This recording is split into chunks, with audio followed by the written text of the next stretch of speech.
Good morning friends, welcome to teaching गुरु।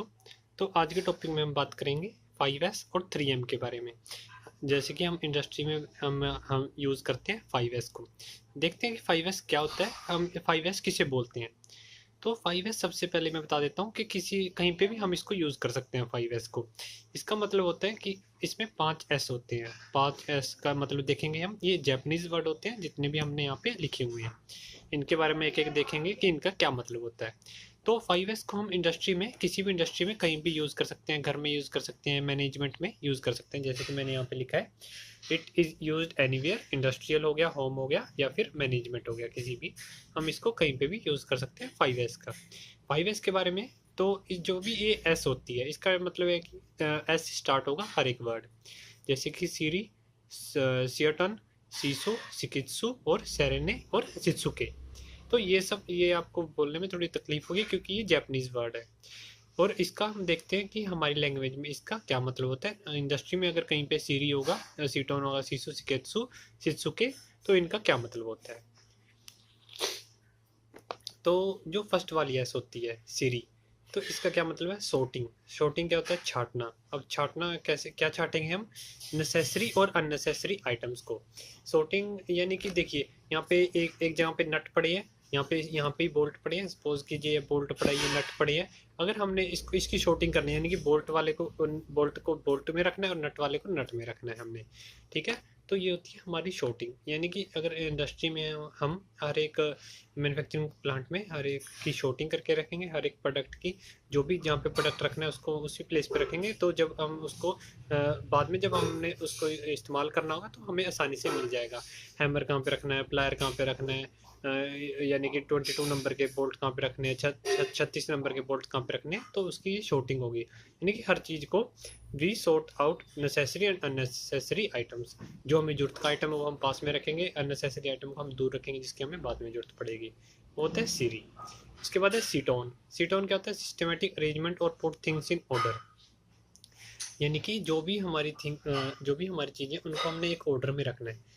जैसे कि हमने अगर किसी चीज़ के ऊपर पैकिंग करनी है तो हम क्या करेंगे, पैकिंग के लिए जो हमारी सीज़र होगी, टेप होगी और पॉलिथीन होगा जो उसके ऊपर हमने यानी कि लपेटना है, तो उसको हम पास में रखेंगे, यानी कि ऑर्डर में रखेंगे। यानी कि पहले हम क्या रखेंगे, कैंची रखेंगे काटने के लिए, फिर हम टेप रखेंगे लगाने, पेपर रखेंगे लगाने के लिए, फिर टेप लगाएंगे उसके ऊपर से।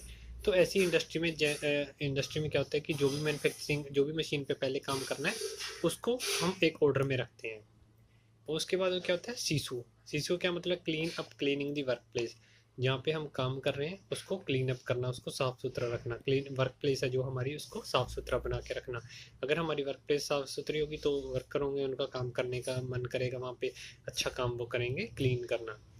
शिकेत्सु का क्या मतलब होता है, शिकेत्सु, और इसको सेरेन भी बोलते हैं। तो इसका क्या मतलब है, पर्सनल क्लीनिनेस। पर्सनल क्लीनिनेस यानी कि अगर हम एक इंडस्ट्री में जो भी उसकी अगर ड्रेस कोड है तो वेल ड्रेस में जाएंगे। कोई ड्रेस नहीं है तो हम अपनी हिसाब से, जो जिस तरह की इंडस्ट्री है तो उस तरह की इंडस्ट्री में हम अपनी वेल ड्रेस होकर जाएंगे। पर्सनल क्लीननेस यानी कि अच्छे से हेयर कॉम करके जाएंगे, ड्रेसअप करके जाएंगे, बटन क्लोज करके जाएंगे। तो शू पॉलिश होंगे हमारे, यानी कि पर्सनल क्लीननेस। हर एक इंसान, जो भी वर्कर होते हैं, उनकी अपनी क्लीननेस। शिकेत्सु का क्या मतलब है, शित्सुके का क्या मतलब है, सेल्फ डिसिप्लिन। सेल्फ डिसिप्लिन यानी कि डिसिप्लिन होनी चाहिए, बड़ों का आदर क्या करना, यानी कि अगर कोई सीनियर कोई ऑर्डर दे रहा है तो ऑर्डर को फॉलो करना, और जैसे भी वो बता रहा है उसके ऑर्डर मान के प्रोडक्ट को बनाना और इंडस्ट्री में काम करना। ये होता है self discipline. Discipline is must in an industry. अगर डिसिप्लिन नहीं है तो आपको वो कंपनी से बाहर भी निकाल सकता है। डिसिप्लिन जरूरी है किसी भी कंपनी में। तो ये थे हमारे 5S के बारे में। अब हम 3M की बात कर लेते हैं कि 3M क्या होता है। ये वैसे अलग अलग टॉपिक थे, मैंने एक वीडियो में इसको कवर कर दिया दोनों को, 3M, ताकि आपको दूसरी वीडियो ना देखना पड़े या फिर इधर उधर ना जाना पड़े। तो 3M, 3M भी मतलब इंडस्ट्री में यूज़ करते हैं। इसका होता है, जैसे 5S था, ये 3M। एम का मतलब है 3M होंगे, मुदा, मुदा, मुरी और मुरा। ठीक है, ये देखिए कैसे मतलब अजीब से वर्ड है ये, मुदा, मुरी और मुरा। तो फर्स्ट वाला मुदा का क्या मतलब होता है, वेस्ट, यानी कि जीरो वेस्ट। यानी कि जो भी हम प्रोडक्ट बना रहे हैं उसमें से वेस्ट जो मटेरियल है वो जीरो वेस्ट होना चाहिए, यानी कि पूरी पूरी प्रॉपर उसकी जो शेप है वो हमने लेनी है। Waste only adds to time and cost. अगर वेस्ट हमारा बनेगा तो उससे क्या होगा, टाइम और कॉस्ट, टाइम इंक्रीज होगा हमारा और कॉस्ट इंक्रीज होगी अगर हमने वेस्ट ज़्यादा निकाल दिया तो, यानी कि जीरो वेस्ट होना चाहिए मुद्दा का मतलब है।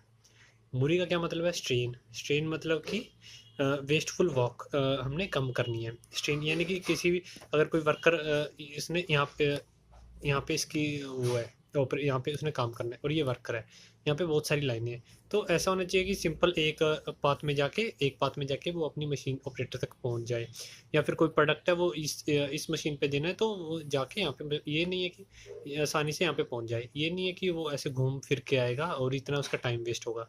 ठीक है ना, यानी कि वेस्टफुल वर्क को एलिमिनेट करना है। To all people working in industry, जितने भी लोग काम कर रहे हैं इंडस्ट्री में, उनका यानी कि उनकी जो पाथ है उसको डिफाइन करना, यानी कि एक पाथ होना चाहिए प्रॉपर उस तक पहुंचने के लिए। जो उसकी एलिमिनेशन है उसको एलिमिनेट किया जाए, अगर कोई डिफरेंट पाथ बनाया हुआ है तो उसको पहुंचने के लिए। मुरा का क्या मतलब है, डिस्पेरेंसी, ट्रांसपेरेंसी, इम्प्रॉपर वर्क डिस्ट्रीब्यूशन और अनऑर्गेनाइज्ड वर्क को डिस्पेरेंसी और ट्रांसपेरेंसी। ट्रांसपेरेंसी का क्या मतलब होता है, पारदर्शिता। पारदर्शिता का मतलब कि आर पार देखने, मतलब कि सब कुछ खुला होना चाहिए, कुछ भी छुपाया हुआ नहीं होना चाहिए। इम्प्रॉपर वर्क, अगर डिस्ट्रीब्यूशन है सभी के पास बराबर का काम होना चाहिए, ये नहीं है कि किसी को बहुत ज़्यादा काम दे दिया, किसी को कम दे दिया। जो सा काम जिस वर्कर को अच्छे से आता है उसको वही काम देना। अनऑर्गेनाइज्ड वर्क, अनऑर्गेनाइज्ड कैसे वर्क, मतलब किसी को ना देना, जो भी अच्छे से ऑपरेटर को जो काम आता है उसको वही काम देना, ज़्यादा काम नहीं देना, प्रॉपर उसकी टाइमिंग पे उसको छोड़ देना, टाइमिंग पे बुलाना उसको। तो ये क्या होता है, मुरा का, यानी कि ट्रांसपेरेंसी होनी चाहिए काम में। तो ये थे हमारे 5S और 3M के बारे में। आई होप आपको वीडियो अच्छा लगा हो। वीडियो अच्छा लगी तो लाइक ज़रूर कीजिए और हमारे चैनल को सब्सक्राइब करिए। Thank you.